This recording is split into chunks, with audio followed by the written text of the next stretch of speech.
My ex-girlfriend took her own life in middle school and told me I was the reason why. I spent the rest of my life traumatized trying to heal, but now 8 years later, I just received a friend request from her. Posted by you/the_drunken_otter. In 8th grade, I, 21M, met this girl, North. She was in my band class, and the two of us hit it off. I asked her out on a movie date, and from there, we became boyfriend and girlfriend. She was my first girlfriend, and things were going alright, until her dad got a new job across the country in California. North moved away, but we decided to try long-distance dating through our freshman year. We were not built for long-distance dating. I couldn't protect her from bullies, hug her when she was crying, or tell her it was going to be alright when she told me about her depression. We got into arguments about God knows what but decided to keep the relationship going because her dad was trying to transfer back closer to our hometown. That was until she stopped texting me around Christmas, and her sister sent me a funeral program and asked me to come to California. North's sister told me that she had taken her own life because the bullying had become too much and that I wasn't there for her when she needed me. It broke my heart that I couldn't go to California for the funeral, and for the past 8 years, I've mourned her loss. I spent my entire high school career trying to rebuild myself from all the damage. I went to meetings for people who had lost family members and loved ones. I went to therapy for 4 years to help process the loss. I had to learn how to become dependable because I didn't want it to happen again. And after working on myself for 4 years, I asked out one of my classmates, Lucy. We started dating at the tail end of our senior year and are about to celebrate our 4-year anniversary in April. Last night, I got a notification from Facebook saying that I had a new friend request. I opened the app and found out that it was from North. She looks older, but there's no denying it, it's her. There are pictures of her as an adult with her fiancé and her newborn daughter. I spent 8 years of my life believing that she was dead, but here she is, with undeniable proof that she has been living a great life without me. My stomach is in knots, my heart is sinking to the ground, and my mind is racing, trying to figure out what happened and what I should do. Do I accept the friend request? Do I ignore it and try to move on? I feel completely lost, and it feels like my entire life has been a lie. I've spent the entire night looking at pictures of her and her family, floored that she would do this to me. Relevant comments. Commenter. That is wild, I'm sorry to hear that. Have you ever Googled her name in those 8 years, and did nothing about her ever come up? Did you follow her on any social media when you were together, and did all those accounts simply stop updating? Did those accounts have an in memoriam post or anything like that? Ops response. She's always been coming and going with social media. She'd make an account, stop posting for 6 months, then make a new one whenever she wanted to restart. I have tried Googling her, but she shares a name with a UCLA professor, so UCLA is the only thing that comes up after miles of scrolling. Commenter 2. So, I don't know if it's the healthiest option, but I would 100% want closure. Accept the friend request and send her a message saying how happy you are to see that she's alive since you were under the impression she had committed suicide. How thankful you are that it was a lie and that you're happy she's clearly in a better place. Do not accuse her of anything. If you feel inclined, let her know that her death led to you dedicating a part of your life to being the person you felt she needed at the time.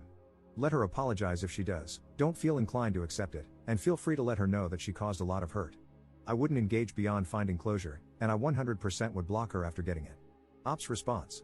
I do want closure, but I don't want to chase it with how stirred up I am right now. I don't know if I'm happy that North is alive.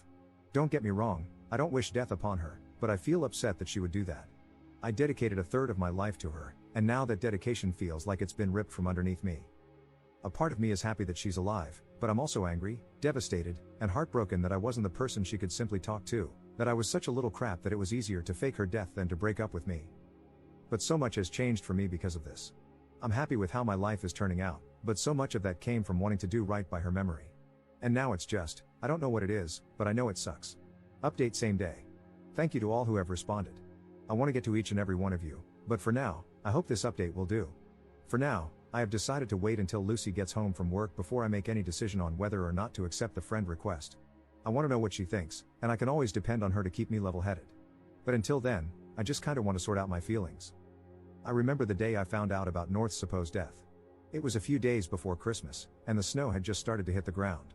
I remember walking to the edge of the neighborhood along Main Street. I sat on the sidewalk, watching the cars, thinking about how, if I walked onto the road, they wouldn't be able to stop. I was sitting there on the sidewalk, contemplating for what felt like hours. It was there that I decided I wanted to keep living. It was the most important choice of my life. But now that choice feels hollow. It feels meaningless. Every decision I've made since then has come from that choice I made 8 years ago, and now it feels empty and without promise. I'll keep you guys updated on what Lucy and I decide. Please don't think for a second that I plan to do anything drastic, I really don't, and I want to keep making that choice to live. But for now, I just need to figure out my meaning. Second update 2 days later. I accepted the friend request. After Lucy and I talked about it, we agreed that the possibility of getting some sort of closure would be worth it.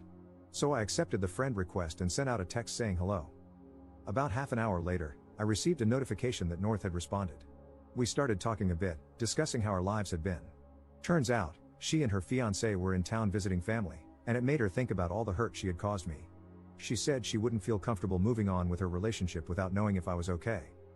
She tried to apologize, saying that we were dumb kids and that it seemed easier to ghost me instead of breaking up with me. She told me all about how, in some messed up teenage way, she thought that giving me an explanation for her ghosting me would make it easier for me to move on, so she and her sister concocted the whole story. I told her about the years of therapy, the years of loneliness, and how guilty I felt when I started dating again. I told her how I used to think she was the one for me, even through the nights of arguing, and that she had hurt me more than if she had just thrown me away. And I told her that, in some weird way, I'm thankful to her. Her death changed me for the better, and I would not be the man I am today if it weren't for her. I then texted, having said that, I will not accept your apology. It's a shallow attempt to free your guilty conscience before you get married. If you were really sorry, you would have said something sooner, you would have apologized sooner, or you wouldn't have done it at all. You took the coward's way out, and I do not forgive cowards.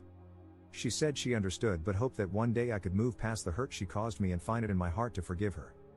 I took screenshots of the whole conversation and sent them to her fiancé. I don't know if he knows the story between me and her, but now he has enough of an idea that they can start that conversation. I hope they figure out how to move past it. After all, they look very happy together, and the mistakes of a teenager shouldn't affect her current life. However, I'd be lying if I said there wasn't a part of me hoping it crashes and burns. I know this is not the update some of you wanted. Some of you really wanted me to bully my way through the conversation or play mind games to mess with her. But that is not who I am, nor is it who I want to be. On the bright side, I can now truly move on from the relationship that cost me 8 years of my life and put the whole story of North behind me.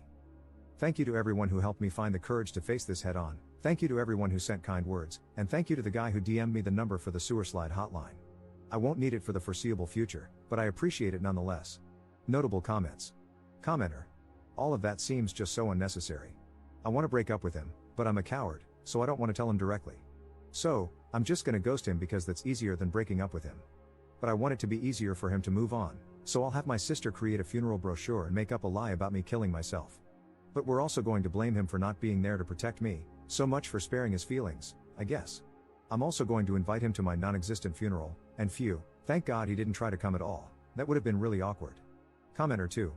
There is 0% chance that the intent was to make it easier for him to let her go. It was to hurt him because she was mad at him. She was mad that he could not be physically present. That's why her sister said she killed herself, because he couldn't be there for her. Her coming forward and apologizing was an act of self-preservation. She was visiting her hometown with her fiancé, and if they ran into each other, it would cause quite a scene. She needed to make sure she smoothed things over before that could happen. She is a malignant soul.